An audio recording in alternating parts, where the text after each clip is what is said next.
আসসালামু আলাইকুম সবাইকে বেসিক প্রোগ্রামে আপনাদেরকে স্বাগতম।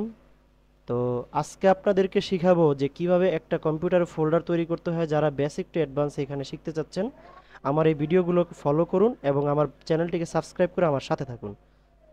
তো এইখানে প্রথমে দেখতে পাচ্ছেন যে আমি আমার ডেস্কটপটা ওপেন করেছি। তো এইখানে স্টার্ট মেনুতে গেলে আপনারা দেখতে পাচ্ছেন এখানে উইন্ডোজের সকল প্রকার প্রোগ্রামের ফাইল এখানে আছে।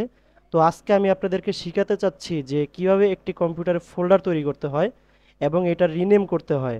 যারা একবারই নতুন আছেন তারা হয়তো বা অবশ্যই এটা জানেন না। তো এটা তৈরি করার জন্য আপনাকে প্রথমে কম্পিউটারে ঢুকে এখানে আপনার ডেস্কটপে আসার পরে আপনি মাউসের রাইট বাটনে ক্লিক করবেন। ক্লিক করার সাথে সাথে এখানে দেখতে পাবেন নিউ। নিউ থেকে ফোল্ডারে ক্লিক করবেন। ফোল্ডারে ক্লিক করার সাথে সাথে এখানে আপনি আপনার দেখতে পারবেন যে নিউ ফোল্ডার টু নামে আমার এখানে ওপেন আছে। এখানে আরও একটি ফোল্ডার তৈরি করা ছিল, যার কারণে এখানে নিউ ফোল্ডার টু শো করতেছে।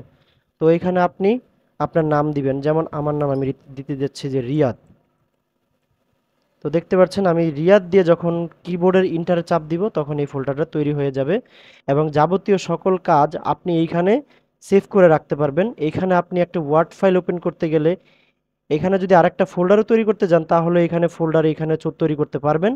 এবং যদি আপনি মাইক্রোসফট ওয়ার্ডে কাজ করতে চান এখানে মাইক্রোসফট ওয়ার্ড ওপেন করতে পারবেন এবং এটারও রিনেম করতে পারবেন।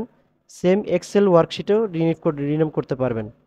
তো এখানে আমি দেখাচ্ছি যে এই ফাইলটাই যদি আমি আবার রিনেম করতে চাই তাহলে আমার এই ফাইলটার উপরে রাইট ক্লিক করে রিনেম করে এখানে আমি অন্যজনের নামও দিয়ে দিতে পারবো, যে কোনো নামে আমি সেভ করতে পারবো।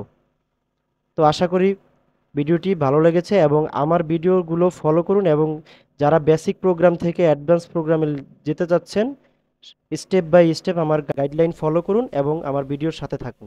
ধন্যবাদ।